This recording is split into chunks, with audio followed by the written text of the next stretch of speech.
নমস্কার, গ্লোব টিভির সকল দর্শক বন্ধুদেরকে অনেক অনেক স্বাগত জানিয়ে শুরু করছি আজকের জ্যোতিষশাস্ত্রের লাইভ ফোন ইন অনুষ্ঠান।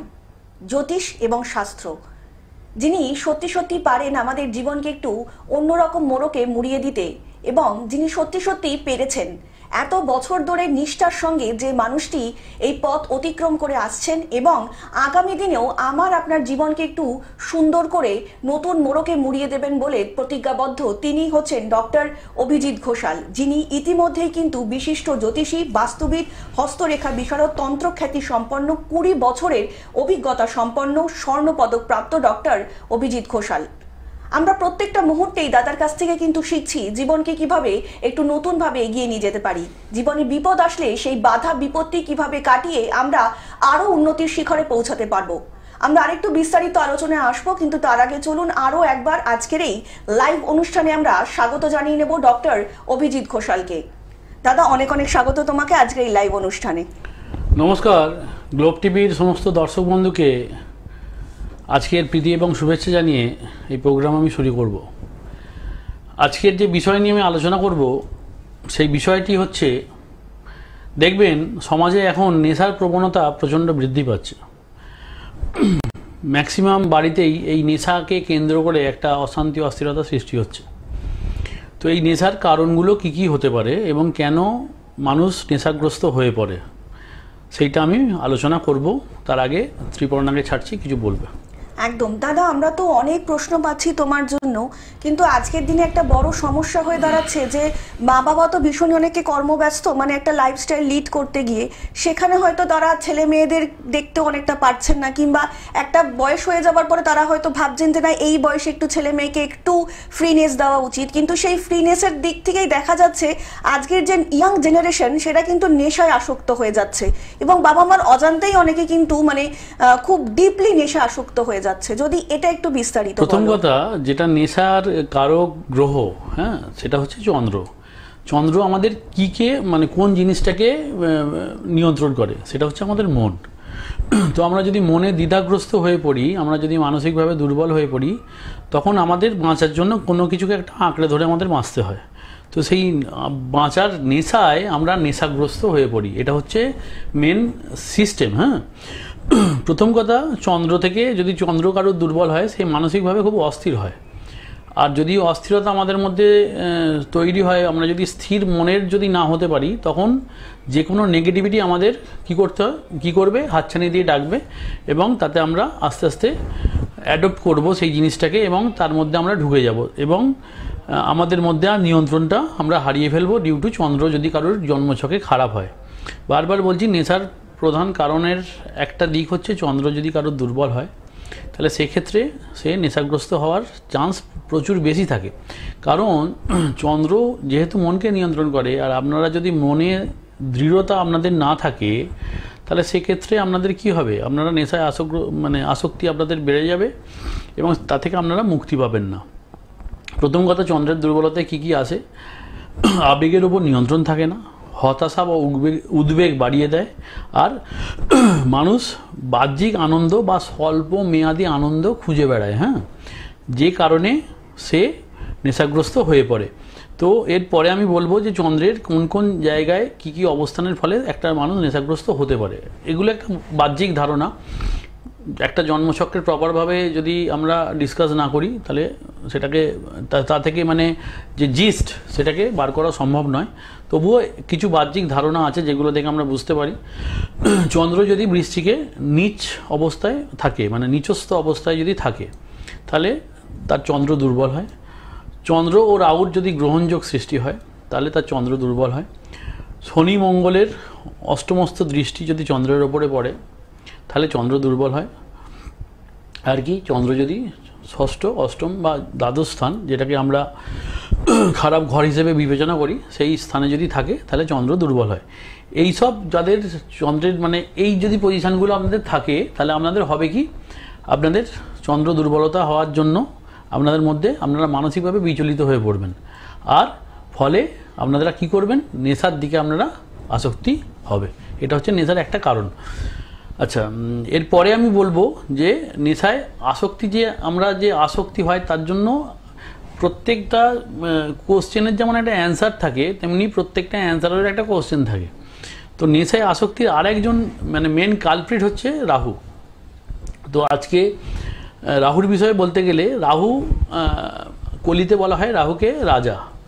তো যদি আপনাদের জন্মছকে রাহু ভালো পজিশনে থাকে, তাহলে আপনাদের জিরো থেকে হিরো বানাতে পারে, এবং আপনাদের যদি জন্মছকে রাহু খারাপ অবস্থায় থাকে, তাহলে আপনাদের হিরো থেকে জিরোও বানাতে পারে। হ্যাঁ, তো সেই ক্ষেত্রে রাহু কি করে? রাহু অমোঘ আকর্ষণ সৃষ্টি করে নেগেটিভিটির প্রতি, অমোঘ আকর্ষণ সৃষ্টি করে নেগেটিভিটির প্রতি। আচ্ছা, রাহু কি করে? বিভ্রান্তি যোগায়। রাহু কি করে? ভোগের ইচ্ছা যোগায়।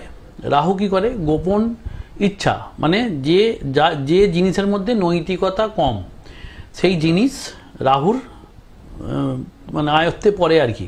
আর কি, এটা হচ্ছে অলৌকিক অভ্যাসের গ্রহ, মানে যেটার মধ্যে পড়লে আপনি সহজে মুক্তি পাবেন না, সেরকম একটা গ্রহ হচ্ছে এই রাহু। রাহু যদি কারোর মানে 5th হাউসে থাকে, তাহলে তার মধ্যে 5th হাউস থেকে আমরা মনের প্রবণতা বুঝি। তাহলে যদি রাহু কারোর 5th হাউসে থাকে, তাহলে তার নেশার প্রবণতা বৃদ্ধি পাবে, তার নেশার দিকে মানসিকতা যাবে। আর কি বলছে? রাহু যদি কারোর 8ম স্থানে থাকে, তাহলে সেক্ষেত্রে তার গোপন অভ্যাস এবং শরীরের ওপর, নিজের শরীরের ওপর নিয়ন্ত্রণ তার থাকবে না। আমি যে নেশা করছি, তা থেকে যে আমি মুক্তি পাবো বা তার জন্য যে মানসিক দৃঢ়তা, সেটা রাহু কিন্তু বারবার বাধা সৃষ্টি করে। এই একটা ব্যাপার। রাহু যদি দ্বাদশ স্থানে থাকে, তাহলে সেই ক্ষেত্রে নেশা, বদ অভ্যাস আর না পালানোর যে মানসিকতা, সেটা আপনার মধ্যে সৃষ্টি করে। আপনি পালাতে পারবেন না, নেশা থেকে আপনি মুক্তি পাবেন না। আর কি হয়? রাহুচন্দ্রের যোগ মানসিক চাপ বৃদ্ধি করে, ভুল সিদ্ধান্ত নিতে আপনাকে প্রভোগ করে, ঠিক আছে? আর রাহু শুক্র যোগ মদ, ধূমপান, যৌনাশক্তি, আনন্দ ভোগে আসক্তি বাড়ায়। এটা হচ্ছে রাহু। আপনাদেরকে আরও একবার জানিয়ে রাখি যে মানুষটি ইতিমধ্যেই রাষ্ট্রীয় প্রতিভা পুরস্কার 2025 এবং ভারতরত্ন গৌরব, তার সাথে কিন্তু মহর্ষি বাল্মীকি পুরস্কারে পুরস্কৃত। তাছাড়াও কিন্তু রাজস্থান মেওয়ার থেকে অন্তর্দেশীয় ডক্টরেট এবং ফ্লোরিডা থেকে আন্তর্জাতিক স্তরে ডিগ্রি কমপ্লিট করেছেন। সেই মানুষটি সম্পর্কে কিন্তু বলার আর কিছুই থাকে না। আপনারা যারা ইতিমধ্যেই দাদার সঙ্গে পরামর্শ করেছেন, দাদার থেকে প্রতিকার নিয়েছেন, তারা তো প্রত্যেকেই জানেন। কিন্তু যারা এখনো সমস্যার মধ্যে রয়েছেন, কোথায় গেলে সমাধান খুঁজে পাবেন বুঝে উঠতে পারছেন না, তাদের জন্যই কিন্তু 9836019619 নাম্বারটায়, এছাড়া 9143074028 নাম্বারে কিন্তু আপনারা অবিলম্বে যোগাযোগ করতেই পারেন। আপনাদেরকে আরও একবার জানিয়ে রাখি, এরকম অনেক মানুষ রয়েছেন যারা হয়তো দাদার কাছাকাছি আসতে পারছেন না, কিংবা দাদার চেম্বার অবধি আপনারা পৌঁছাতে পারছেন না। তাদের জন্য কিন্তু দাদা অনলাইনের ব্যবস্থা রেখেছেন। নিচে যে দুটো বুকিং নাম্বার যাচ্ছে, সেই বুকিং নাম্বারে কিন্তু আপনারা অবিলম্বে ফোন করে যোগাযোগ করে নিতেই পারেন আপনাদের জীবনের যে কোনো রকম সমস্যার সমাধানের জন্য। সমস্যা আপনার, এবং সেই সমস্যার সমাধান যিনি সত্যি সত্যি করে দিতে পারেন, তিনি হচ্ছেন ডক্টর অভিজিৎ ঘোষাল। দাদা, তো আপনারা সবাই জানেন কালকে অমাবস্যা গেছে। তো এই অমাবস্যা যে উপলক্ষে আমার যে মাতৃ মন্দির আমার পিছনে দেখানো হচ্ছে, সেটা হাওড়া জেলার একটি গ্রাম, যে গ্রামটির নাম হচ্ছে ধামসিয়া। সেই ধামসিয়া গ্রামে আমার মা শীতলা এবং কালীর যে মন্দির, সেটা প্রতিষ্ঠা হয়ে আছে।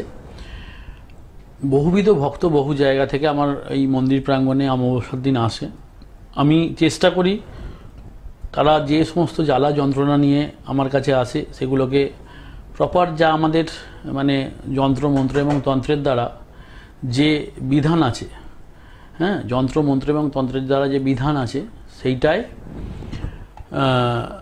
দ্বারা আর কি মানুষের উপকার করার মানে নির্ভুলভাবে যাতে তাদের উপকার করা যায়, সেই চেষ্টাটা আমি করি। সারাদিনব্যাপী কালকে বহুবিধ ভক্ত আমার মন্দিরে উপস্থিত ছিলেন, তাদের হোম যজ্ঞ এবং মানে বারবার আপনারা আমার স্ক্রিনে দেখতে পাচ্ছেন যে নবগ্রহ যাগ হচ্ছে, বা নবগ্রহ যাগের একটা প্রত্যেক অমাবস্যায় একটা রিচুয়ালস থাকে। সেই সঙ্গে মাতৃ যাগ, যা যা নিয়ম গ্রহগত দোষ নিবারণের জন্য যে যে যাগ, সেগুলো করা হয়। মাঘী পূর্ণিমায় আমার মায়ের প্রতিষ্ঠা উৎসব, তার কিছু দৃশ্য আপনারা দেখতে পাচ্ছেন। তো ব্যাপার বলি, জ্যোতিষ, আবারও বলছি, জ্যোতিষটা খুব মানে একটা অগাধ সমুদ্র। হ্যাঁ, আমরা যারা জ্যোতিষী, মানে আমি পার্সোনালি আমার নিজের কথা বলতে পারি যে আমি প্রতিটা মুহূর্তে মনে করি যে জ্ঞান আরোহণ, মানে যে আমি জ্ঞান আরোহণ করব, তার কোনো কিন্তু শেষ নেই, বিশেষ করে জ্যোতিষ কার্যে। হ্যাঁ, তো জ্যোতিষ কার্যে আপনি যদি থাকেন, যারা আমাদের জ্যোতিষ বন্ধু আছে, প্রতিটা মুহূর্তে আমরা শিখে চলেছি এবং প্রতিটা মুহূর্তে আমাদের মধ্যে এই চেষ্টা আছে যে আমরা এই জ্যোতিষের ইমপ্লিমেন্টের দ্বারা একটা মানুষের যে গ্রহগত দোষ, আমি বলি কি আপনাদের যে আমরা দুরকমভাবে ভুগি। কিভাবে ভুগি? একটা হচ্ছে দেহগত রোগ, আর একটা হচ্ছে গ্রহগত রোগ। যদি আমাদের দেহগত রোগ হয় তাহলে সেক্ষেত্রে কি করি আমরা? ধরুন আমাদের জ্বর হয়েছে, আমরা কি করি? ক্যালপল খাই এবং সেটা একটা নির্দিষ্ট সময় 1 ঘন্টা কি 1.5 ঘন্টা পরে সেই জ্বরটা কমে যায়। দ্বিতীয় সেন্স কি? গ্রহগত রোগ। এই রোগটা আমরা উপলব্ধি করি আমাদের জ্বালা যন্ত্রণা, অস্থিরতা, অশান্তির দ্বারা। সহজে আমরা বুঝতে পারি না যে আমাদের গ্রহগত রোগটা কি সেন্স বা কীভাবে আমাদের ক্ষতি করবে। আমাদের জ্বর জ্বালা হলে আমরা যেমন বুঝতে পারি যে আমাদের চোখটা জ্বালা জ্বালা করছে বা গা হাত পা যন্ত্রণা হচ্ছে। গ্রহগত কিছুদিন আগে আপনারা, যেহেতু এখন আমারও বলি আমাদের প্রত্যেকটা মিডিয়া বেস আমরা হয়ে গেছি, কিছুদিন আগে দেখবেন যে হঠাৎ করে কোলাঘাটের একটি ঘটনা বলি, যে একজন 21 বছরের একটি ছেলে, তার সেরিব্রাল অ্যাটাক হয় এবং সে বাথরুমে গিয়ে সেই সময়ই মারা যায় এবং সেই শোকটা না নিতে পারে তার মা ছাদ থেকে ঝাঁপ মেরে সুইসাইড করে আর কি। তো ব্যাপার হচ্ছে, আমার বলার বক্তব্য একটা জিনিস, যে সময় ওই ছেলেটির দুর্ঘটনাটা ঘটে তার পরিবারের প্রতি আমি চরম সমবেদনা জানাই। ঈশ্বর তাদের সেই ক্ষমতা দিক যে তারা এই ব্যাড যে প্যাচটা সেটা যাতে কাটিয়ে উঠতে পারে। কিন্তু আমি বারবার বলছি, আগের দিন বা 1 ঘন্টা আগে বা 1 মিনিট আগে পর্যন্ত সেই পরিবারের উপর যে এরকম একটা ডিজাস্টার আসছে, সেইটা কিন্তু কোনো রকমভাবে কি বলে জানা যাচ্ছিল না, তাই তো? আমরা জানতে পারিনি। সেই কারণে বলি, এই যে গ্রহগত বিপর্যয়, এটা কখন কিভাবে কোথা দিয়ে আসবে না, সেটা কিন্তু যদি আপনারা একটু জ্যোতিষের শরণাপন্ন হয়ে থাকেন বা জ্যোতিষ সাবজেক্টটাকে যদি আপনারা একটু সঙ্গে নিয়ে চলেন, তাহলে আগে থেকে একটা ভালো জ্যোতিষ আপনাকে অ্যাজামশান দিয়ে রাখতে পারে যে আপনার জীবনে ভালো আসছে বা খারাপ আসছে। হ্যাঁ, তো যাই হোক, সেটা নিয়ে কথা নয়। ব্যাপার হচ্ছে, আমার বক্তব্য বারবার বলি, একটা ভালো জ্যোতিষ আপনার জীবনে আলো জানতে পারে এবং একটা ভালো জ্যোতিষ আপনার জীবনে আশার আলো প্রকাশ করতে পারে। কি বলেন? দাদা, আমাদের ইতিমধ্যেই আমাদের প্রথম কলার উপস্থিত, অনেক স্বাগত আপনাকে। নমস্কার, কে বলছেন? হ্যাঁ নমস্কার, আমি সৌরভ দে বলছি। হ্যাঁ বলুন, কার সম্বন্ধে জানবেন? আমার সম্বন্ধে জানবো। আচ্ছা, আপনার জন্ম তারিখ বলুন। 31/12/1999। 31/12/1999। জন্ম সময়? দুপুর 3:35। দুপুর 3:35। জন্মস্থান? মহেশপুর। বলুন, কি প্রশ্ন আছে আপনার? বলছি, আমার ক্যারিয়ার সম্বন্ধে জানতে চাই। আচ্ছা, জন্ম সময়টা কটায় বললেন এবার? না, 3:35। 3:35। দাদার প্রোগ্রাম এর আগে দেখা হয়েছে? হ্যাঁ দেখা হয়েছে। কেমন লাগছে? খুব ভালো লাগে দাদার প্রোগ্রামগুলো। অনেক ধন্যবাদ আপনাকে। কোথায় হয়েছে বললো? মহেশপুর। মহেশপুর মানে মেদিনীপুর কি? ওটা কি মেদিনীপুর? না না না, তাহলে মহেশপুরটা কোথায় ভাই? তাহলে সুন্দরবন। আচ্ছা, সুন্দরবন।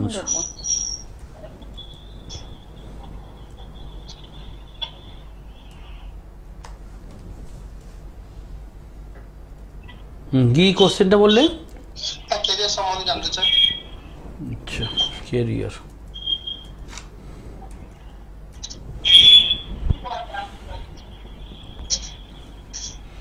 আচ্ছা, প্রথম কথা বলি, আমরা যে জায়গাটা থেকে কেরিয়ার বিচার করি সেই জায়গাটা হচ্ছে 10th হাউস। হ্যাঁ, আচ্ছা, প্রথম কথা বলি, এই জন্মছকটা বিচার করতে গেলে যেটা হয় সেটা হচ্ছে এই জাতকের শনিটা নিচস্থ অবস্থায় বসে আছে, লগ্ন থেকে ব্যয়স্থানে শনিটা নিচস্থ অবস্থায় বসে আছে। অনেক বেশি খাটতে হবে, পাওয়ার জায়গাটা কম হবে। হ্যাঁ, জীবনের স্ট্রাগলটা অনেক বেশি হবে। হ্যাঁ, কী বললাম বুঝতে পেরেছো? জীবনে স্ট্রাগলটা অনেক বেশি হবে, খাটুনি বেশি হবে, সেই পরিমাণ যে পরিমাণ খাটুনি হবে সেই পরিমাণ পাওনা হবে না, ঠিক আছে? শনির প্রতিকার একটু এই জন্মছকে করা উচিত। শনির প্রতিকারটা করলে আমার মনে হয় অনেকটা সুরাহা পাবে। হ্যাঁ, আর একটু বিস্তারিত জানতে অবশ্যই নিচে যে বুকিং নাম্বারটা যাচ্ছে সেই বুকিং নাম্বারে কিন্তু যোগাযোগ করে নিতেই পারেন। অনেক ভালো থাকবেন। আপনাদেরকে আলো একবার জানিয়ে রাখি, সেটা হচ্ছে যেসব ভক্তবৃন্দরা রয়েছেন যারা চাইছেন নিজেদের জীবনে গ্রহদোষ নিবারণ করতে, তারা কিন্তু অবশ্যই প্রত্যেক আমাবস্যায় দাদার যে নিজস্ব যে আশ্রম প্রাঙ্গণ মন্দির আছে ঝন্টি শীতলাকালী আশ্রমে, সেখানে কিন্তু দাদা প্রত্যেক দিনই থাকেন। কিন্তু আমাবস্যার এই বিশেষ তিথিগুলোতে আপনারা কিন্তু বিশেষ দাদার সঙ্গে হোমযজ্ঞ আহুতিতে সামিল হতে পারেন এবং নিজের জীবনকে একটু সুন্দর করে গুছিয়ে নিতে পারেন। আপনাদেরকে আরও একবার জানিয়ে রাখি, যারা এই মুহূর্তে দূর থেকে দাদার প্রোগ্রাম দেখছেন, যারা দাদার কাছে আসতে পারছেন না, তারা কিন্তু অবশ্যই নিচে যে দুটো বুকিং নাম্বার যাচ্ছে সেই বুকিং নাম্বারে কিন্তু আপনারা যোগাযোগ করে নিতেই পারেন। তার জন্য কিন্তু আপনাদেরকে ডায়াল করতে হবে 9836019619 নাম্বারে, এছাড়া 9143074028 নাম্বারে। তাছাড়াও কিন্তু দাদাকে আপনারা পেয়ে যাচ্ছেন দক্ষিণেশ্বরে বুধবার এবং কোলাঘাটে বাই কন্ট্যাক্ট। সমস্যা আপনার এবং সেই সমস্যার সমাধান যিনি সত্যি সত্যি করতে পারেন তিনি হচ্ছেন ডক্টর অভিজিৎ ঘোষাল, যিনি ইতিমধ্যেই গুরু দ্রোণাচার্য এবং জ্যোতিষ বিদ্যাভূষণ রাষ্ট্রীয় জ্যোতিষ ভূষণ গৌরবে কিন্তু সম্মানিত। সেই মানুষটার কথা কিন্তু আলাদা করে আমাদের বলার কিছুই থাকে না। আমরা কিন্তু প্রত্যেকটা মুহূর্তেই দাদার কাছ থেকে জানতে পারছি জীবনে কিভাবে একটু উন্নতির শিখরে পৌঁছাতে গেলে কোন কোন ধাপগুলো আমাদের অবশ্যই পেরিয়ে যেতে হবে। দাদা আলোচনায় আসবো, তার আগে একজন বন্ধু এসেছেন। অনেক স্বাগত আপনাকে। নমস্কার, কে বলছেন? হ্যালো, হ্যাঁ, অনেক স্বাগত আপনাকে। বলুন কে বলছেন? আমি হ্যালো, হ্যাঁ বলুন কে বলছেন? হ্যাঁ আমি অমৃতলাল সিংহরাই বলছি। আচ্ছা, কার সম্বন্ধে জানবেন? আমার সম্বন্ধে জানবো। আপনার জন্ম তারিখ বলুন অমৃত বাবু। আমার হচ্ছে 8/8/2002। 8/8/2002। জন্ম সময়? বিকেল 3:15। বিকেল 3:15। জন্মস্থান? কল্যাণী হসপিটাল। কল্যাণী। কল্যাণী। কল্যাণী। বলুন কি প্রশ্ন আছে? কেরিয়ার নিয়ে, চাকরির যোগ কবে আছে একটু স্যার যদি বলেন হয়তো এখন। আচ্ছা, এর আগে দাদার প্রোগ্রাম দেখেছেন? হ্যাঁ হ্যাঁ দেখেছি স্যার, আমার খুব ভালো লাগে। অনেক ধন্যবাদ তার জন্য। কল্যাণী।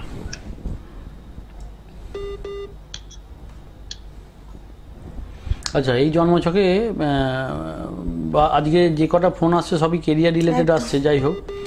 তো এই জন্মছকটাই বলি, এই জন্মছকটায় মঙ্গল নিচস্থ, বৃহস্পতি তুঙ্গস্থ, রবি ভালো জায়গায় আছে, চন্দ্র ভালো জায়গায় আছে। আচ্ছা, এর লগ্ন সাপেক্ষে যে ঘরটা থেকে আমরা কী বলে কর্ম জায়গা বিচার করি সেটাকে দশম স্থান বলে।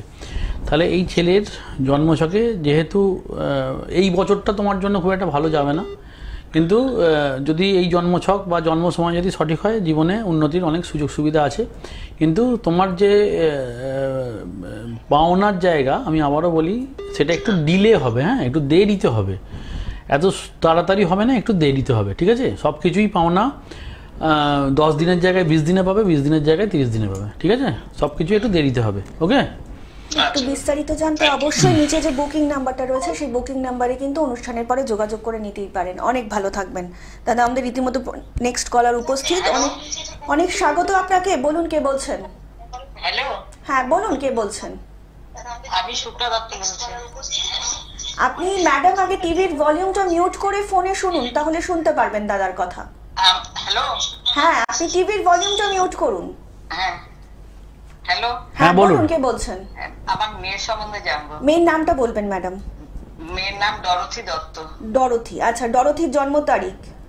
1 মার্চ 1993। 1993। জন্ম সময়? সকাল 10:28 কলকাতা। হ্যাঁ বলুন কি প্রশ্ন? ব্যাপারটা কি, ওর শারীরিক এবং চাকরিটা কিরকম লাইনে গেলে ভালো হবে? একদম 1 মার্চ 1993। টাইমটা 10:28 দাদা, সকাল 10:28। সকাল সকাল। কোথায় হয়েছিল? ক্যালকাটা? কলকাতা। কলকাতা, হ্যাঁ। ভাঙড়। আচ্ছা, এর শরীর আর কেরিয়ার, তাই তো? আচ্ছা, এই জন্মছকে এর আচ্ছা, এর যেটা প্রবলেম হয় যে লগ্নে কেতু নিচস্থ, ঠিক আছে? এর একটুখানি স্কিনের রোগ বা নার্ভের রোগ আসবে, এর একটুখানি স্কিনের রোগ বা নার্ভের রোগ আসবে। আর হবে কি, কেরিয়ার ব্যাপারে একটুখানি চেষ্টা করতে বলুন। কেরিয়ারের পজিশন ভালো আছে, কেরিয়ার হয়ে যাবে। হ্যাঁ, কিন্তু এর কি নিয়ে পড়াশোনা করছে? জিওগ্রাফি নিয়ে এমএসসি করেছে, গ্রাফিক ডিজাইনিং করেছে। ব্যাপার হচ্ছে দেখুন এর বুধটা এই যে গ্রাফিক ডিজাইনটা করেছে না, গ্রাফিক ডিজাইনে খুব একটা সুরাহা পাবে না, কিন্তু ওই যে জিওগ্রাফি নিয়ে পড়াশোনা করেছে ওই লাইনে চেষ্টা করতে বলুন, ঠিক আছে? ও ওই লাইনে চেষ্টা করলে অনেক বেশি সাকসেস পাবে আর কি।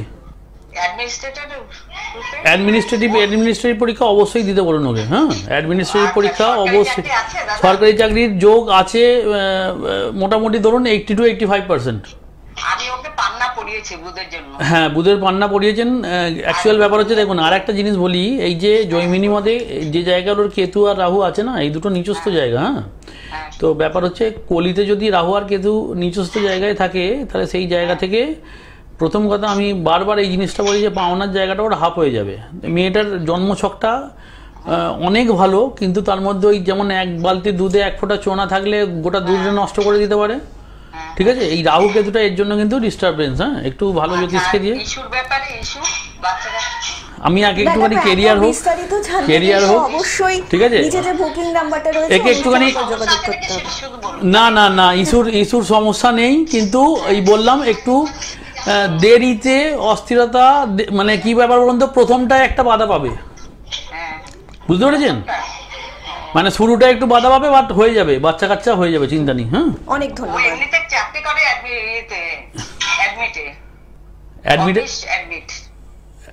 অফিস অ্যাডমিন মানে বুঝতে পারলাম না, কোনখানে কাজ করে?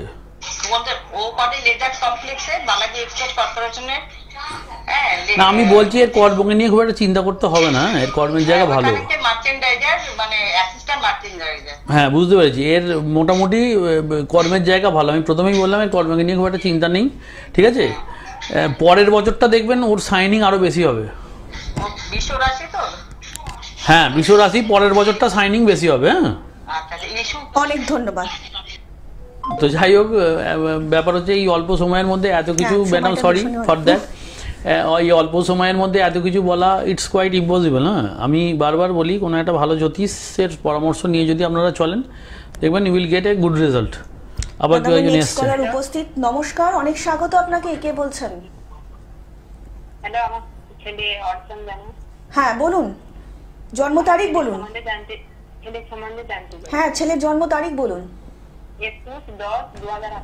21/10/2028। হ্যাঁ, 18। আচ্ছা, 2018। জন্ম সময় সন্ধে 6টা। জন্মস্থান? জন্মস্থান বলবেন? জন্মস্থান কোথায় হয়েছিল? ভগবানপুর। আচ্ছা, মেদিনীপুরে। আচ্ছা, বলুন এবার কি প্রশ্ন আছে? আমার ছেলে সম্বন্ধে জানতে চাই। হ্যাঁ, কি জানতে চাইছেন? কি জানতে চাইছেন? আচ্ছা, আপনি বাকিটা ফোনে একটু শুনে নিন। যাই হোক, আপনার ছেলের কথা বলি, 31শে ডিসেম্বর পর্যন্ত ছেলেটাকে একটু সাবধানে রাখবেন। বারবার বলছি 31শে ডিসেম্বর পর্যন্ত ছেলেটাকে একটু সাবধানে রাখবেন। দৈব দুর্ঘটনার যোগ আছে। রবির প্রতিকার এই ছেলেটার জন্য মাস্ট। এই ছেলেটার কার্তিক মাসে জন্ম হওয়ার জন্য রবি নিচস্থ। বুদ্ধিটা সৎ পথে না ব্যয় হয়ে অসৎ পথে যেতে পারে, মানে কুচুটে বুদ্ধির অধিকারী হতে পারে। আর চতুর্থে রাহু খারাপ ফল দেবে, চতুর্থে রাহুর প্রতিকার করতে হবে। হ্যাঁ, পড়াশোনাটা আমি আবারও বললাম অতিরিক্ত চঞ্চলতার জন্য পড়াশোনায় কিন্তু এই ছেলেটার জাস্ট 2018 যেহেতু জন্ম বৎসর আর কি, মানে 7 বছর বয়স, তো জেনারেলি এক্ষুনি থেকে ফেরিয়ার নিয়ে এত চিন্তা না করাই উচিত। ছেলেটাকে আগে নিজের নিজস্ব খেয়ালে বাড়তে দিন। লক্ষ্য রাখবেন যেন চঞ্চলতাটা ওর পড়াশোনার পথে বাধা না হয়। নিম্নশিক্ষায় একটা বাধার যোগ আছে ছেলেটার। হ্যাঁ দাদা, আজকে কিন্তু সময় একদমই অল্প আমাদের কাছে, তো যাওয়ার আগে দর্শকদের যদি কিছু বলতে চাও। আমি দর্শকদের বলতে চাই যে যদি মনে করেন যে আপনার আবারও ফোন আসছে কিন্তু সময়ের অল্পতার জন্য হয়তো আমরা আজকে ধরতে পারবো না আর ফোন, তো আমি বলি যে আমি যেটা আলোচনা করছিলাম যে নেশা থেকে আমাদের একটুখানি, অ্যাকচুয়াল ব্যাপার হচ্ছে যে পরিস্থিতিতে আমরা এখন আছি আমাদের মধ্যে মেন্টাল স্ট্রেসটা মারাত্মক রকম মানে বৃদ্ধি পাচ্ছে। তো তা থেকে মুক্তির উপায়ের জন্য আমরা কি করছি, নেশাগ্রস্ত হয়ে পড়ছি। ঠিক আছে, আমি বলি নেশা কোনো কিন্তু উপায় নয়। হ্যাঁ, বাঁচার জন্য সৎ রাস্তা, সৎ ধর্ম আপনাকে শিখরেই মানে উন্নতির শিখরে নিয়ে যেতে পারে। দাদা, আজকের মতন অনুষ্ঠান কিন্তু আমাদের এখানেই শেষ করতে হচ্ছে এবং আপনাদের সকলকে কথা দিয়ে যাচ্ছি, দেখা হবে আগামী পর্বে। সকলে অনেক ভালো থাকবেন এবং সুস্থ থাকবেন। নমস্কার। নমস্কার।